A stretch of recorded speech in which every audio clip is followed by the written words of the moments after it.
When Hamas terrorists carried out their cross-border murders and kidnappings in Israel on the 7th of October, there was no question that everything about them was illegal. But Israel's response has been legally questioned, including its airstrike yesterday on a refugee camp.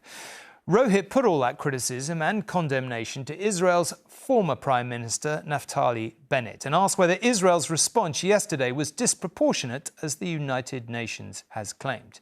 His reply was graphic.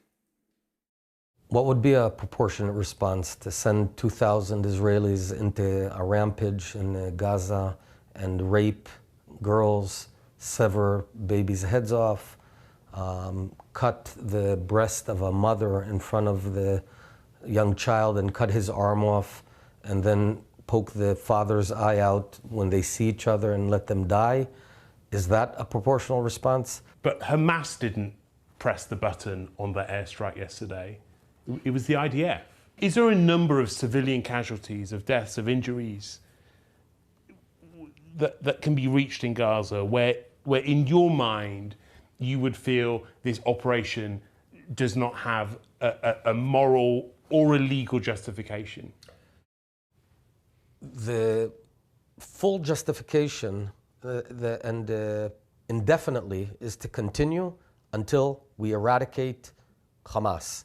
We know at the Fourth Convention, Article 18, Article 51, I mean, how do you respond to those critics? Israel is bending over backwards and doing way more than what international law says, but because we want to prevent any unnecessary deaths of civilians. I wish that the Gazan citizens were all wonderful and that Hamas was hijacking them.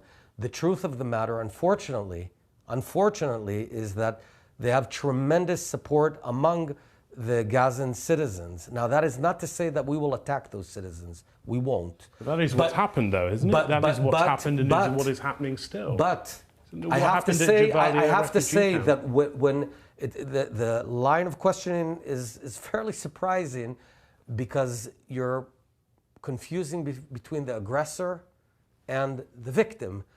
Do you have sympathy for people in Gaza who look across the border and feel that the actions of the state of Israel over the last 3 weeks have been disproportionate and cruel?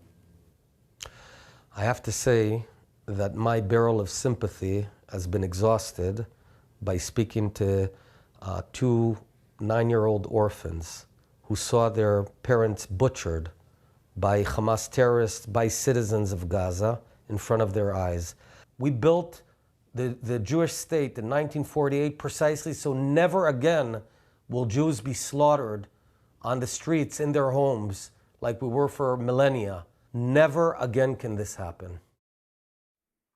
The uncompromising thoughts of Israel's former Prime Minister Naftali Bennett talking to Rohit.